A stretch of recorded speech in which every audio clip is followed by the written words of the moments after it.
Where will this house in Manhattan be located? Well, it will be somewhere on the island of Manhattan. We have offers in on one place, and offers are being made up on another place, and for real estate reasons we're not able to announce today where we're going to locate, but it's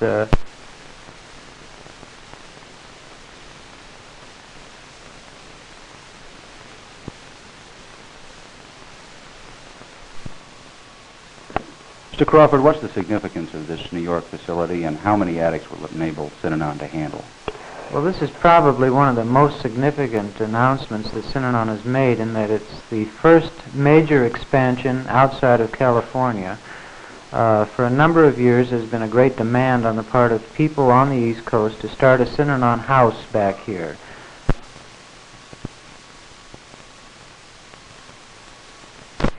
Mr. Frankenberry, are you doing anything about the possible public opposition to a Synanon house in New York City?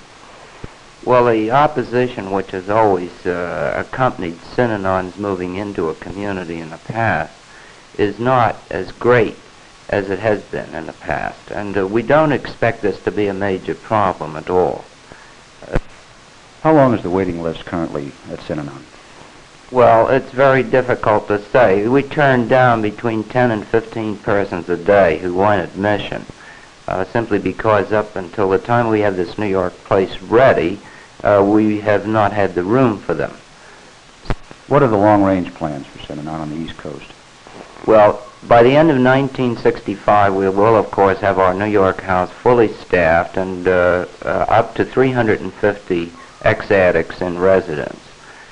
By the end of 1966, we will have established in the greater New York area, outside the city, a Synanon community, which will be on a piece of ground approximately 100 acres or more, and will provide for approximately 2,200 persons. Yes, we're very much concerned about that. A number of the women, of course, who are there are addicts and who are involved in one form of crime or another to support their habit. We're concerned about them as persons who are ex-addicts and our ability to help them. We're also concerned about the overcrowded conditions which exist there, and we would like very much to work with and intend to work with the courts and with the Department of Correction to help alleviate the problem of overcrowding in a women's house of detention. The revolving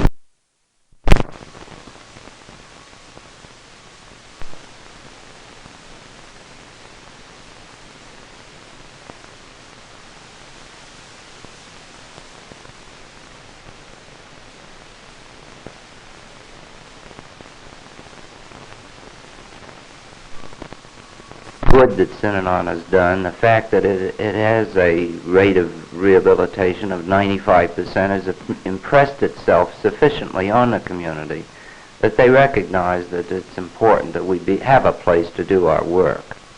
Is there any financial problem currently in Synanon? Yes, we have always a financial problem. I guess anyone who operates as we do, largely through public support, has a financial problem. However, we feel that the demonstration of Synanon's operation in New York will go a long way toward alleviating this problem, so that our expansion plans are keeping in mind the rate of calls that we're getting, and we will be able to deal with the waiting list. Cooperation between Synanon and public agencies. Yes, we've received a great deal of encouragement on that particular point just within the last few weeks. Not only on the federal level, but also on the state and city level. We're very much encouraged. In fact, it's the encouragement that we've received that has led us to feel that we can successfully open a New York house at this time. Is there any contact going on over the current controversy with the Women's House of Detention here in New York? Or, which Anna Cross describes that facility as being, is one that something should be done about, and Synanon can do it. Thank you very much, Mr. Frankenberry. Thank you.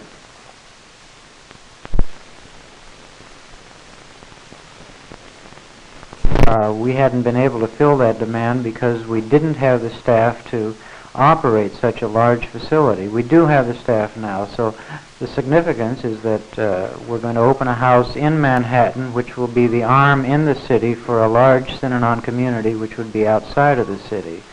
And this will be staffed by people that have been trained in Synanon. They represent an investment of about 3 years in each person to bring them to a point where they can assume administrative responsibilities. It'll create an immediate opening for about 150 to 300 addicts. That means that we'll be able to take in that many people throughout Synanon facilities. It'll mean we can open the door a crack again, which we had to close not too long ago. And it will provide a place where city people will be able to see what Synanon is all about. Up till now we've had to describe it and talk about it. Now they can come and see it. And I think it's very important that we're able to do this at this time. What will be the new total in Synanon after this facility is open? Well, we have 600 people in residence now. It will permit us to have about 1,000 people by the end of this year. By the end of next year, with the establishment of a large community on the East Coast, we expect to have well over 2,000 people in Synanon, possibly as many as 2,000 on the East Coast alone. It's interesting that several communities have invited Synanon to open houses in their communities, but we haven't yet chosen the spot where we will be. What are the success rates for cure of addiction in Synanon?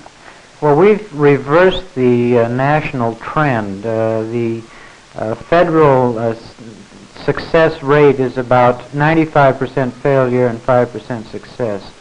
Some say it's closer to 98% failure. Synanon has turned this around to those that complete the Synanon graduate course. We have a 95% success rate, which is unheard of and unthinkable, but it's true, it's well documented. These are statements that are backed up by experts who have looked closely at Synanon. Thank you very much, Mr. Crawford. Thank you.